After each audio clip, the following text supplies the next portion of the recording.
Hi అండి, అందరికీ ఎలా ఉన్నారు? చాలామంది పోహా చేయడానికి ఇబ్బంది పడుతూ ఉంటారు. ముద్ద అయిపోతుంది, సంగట్లాగా అయిపోతుంది అని చెప్పి. అలా అవ్వకుండా పర్ఫెక్ట్ టిప్స్తో పోహా ఎలా చేయాలో చూద్దాం. దానికోసం స్ట్రైనర్లో 1 కప్ పోహా యాడ్ చేసుకుని జస్ట్ చేతితో వాటర్ స్ప్రింకిల్ చేసుకుంటూ అలా పోహాను మొత్తం తడిపి ఒక 5 నిమిషాలు పక్కన ఉంచితే ఇలా మెత్తగా అయిపోతుంది. ఇప్పుడు పోపు కోసం 1 టేబుల్ స్పూన్ ఆయిల్, ఆవాలు, జీలకర్ర, పచ్చెనగపప్పు, మినపప్పు అవి ఫ్రై అయ్యాక ఒక మీడియం సైజ్డ్ ఆనియన్స్ సన్నగా స్లిట్ చేసుకున్నది వేసి కొంచెం ఫ్రై అయిన తర్వాత గుప్పెడు కరివేపాకు వేసుకోండి. అది కూడా మంచిగా వేగాక ఉప్పు, టొమాటోస్ ఇంకా పచ్చిమిర్చి కూడా యాడ్ చేసుకోండి.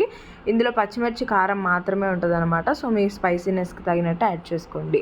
ఆ తర్వాత ఈ ఫ్రై అయ్యాక అందులోనే పసుపు కూడా వేసుకొని ఆ పసుపు కూడా కొద్దిగా వేగాక ముందుగానే మనం నానబెట్టి పెట్టుకున్నాం కదా అటుకులు, అవి కూడా యాడ్ చేసుకొని ఈ మసాలాలంతా దానికి పట్టించేసుకోండి.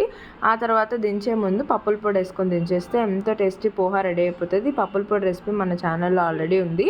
దీంట్లో ఇంకా అడిషనల్ ఫ్లేవర్స్ కోసం మీరు గ్రౌండ్ నట్స్ ఇంకా క్యాషూ నట్స్ కూడా యాడ్ చేసుకోవచ్చు. చాలా చాలా టేస్టీగా ఉంటుంది. దించాక నిమ్మకాయ పిండుకొని తినేయడమే అనమాట. స్టవ్ మీద ఉన్నప్పుడు పిండితే చేదు వచ్చేస్తుంది. ట్రై చేసి ఎలా వచ్చిందో కామెంట్ చేయండి. వీడియో నచ్చితే లైక్ చేయండి, సబ్స్క్రైబ్